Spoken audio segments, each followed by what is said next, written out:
From the very first measure in etude number 26, we become aware of the need to economize the bow, have a very slow speed throughout the etude, and the left hand that is very athletic with very firm fingertips and a great deal of flexibility, because there are many situations where Popper has us play in a particular position with a bit of extensions or contractions and little shifts above and below the position. So it's more of an area than a position. So we have to exercise extreme flexibility in the left hand.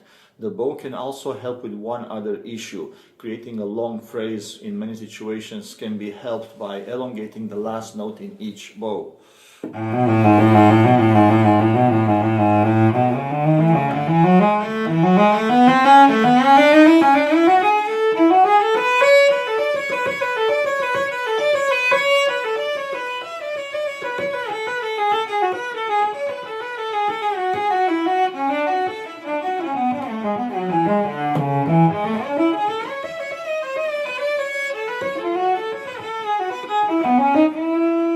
Right here in bar number 10, we have a lot of string crossings, and I suggest that we have a slightly higher right elbow to minimize the movement between strings.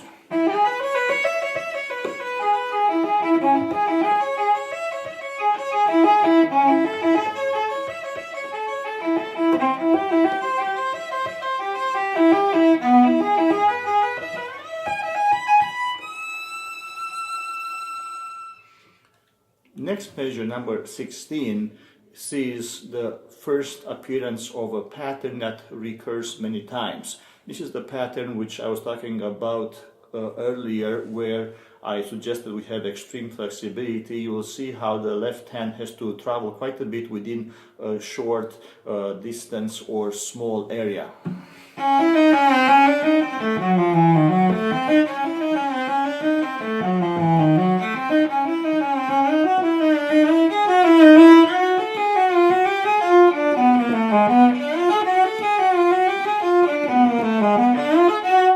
So he repeats this many times in different positions. To me, the most uncomfortable reincarnation of this particular motif or pattern is in bar number 22, where we have to have the thumb flexible and go with it back and forth to allow the other fingers to play their notes.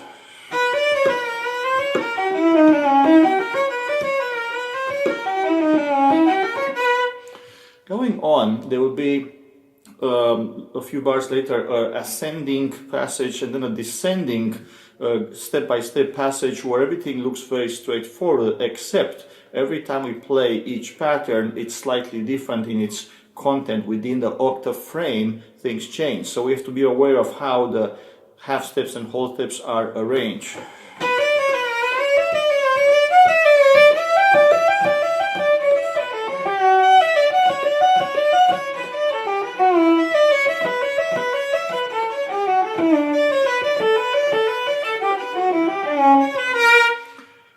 In bar 29, we start a new pattern that requires the thumb to move across the strings, the D and G strings, to allow for the most comfortable left hand position.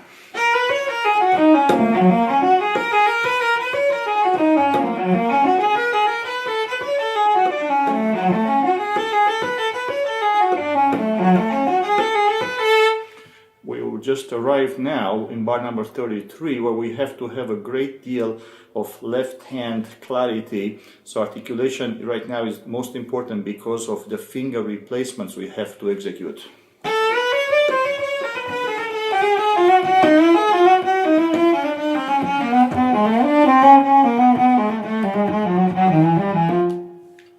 Moving on to the next little challenge, which occurs in bar number 47 in the next few bars.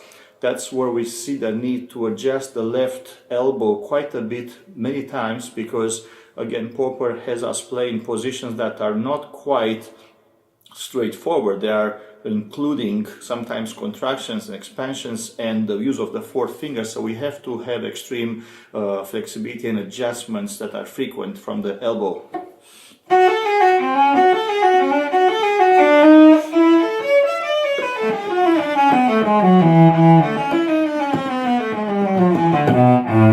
From here to the end, I I suggest that we focus on the last few notes of the etude where we have to go very high, and they are indicated, all the notes, as natural harmonics, but if we really do that, we'll play eventually pretty flat. So I suggest that we slightly press the last few notes in this etude to control the intonation better, starting with bar number 50 now.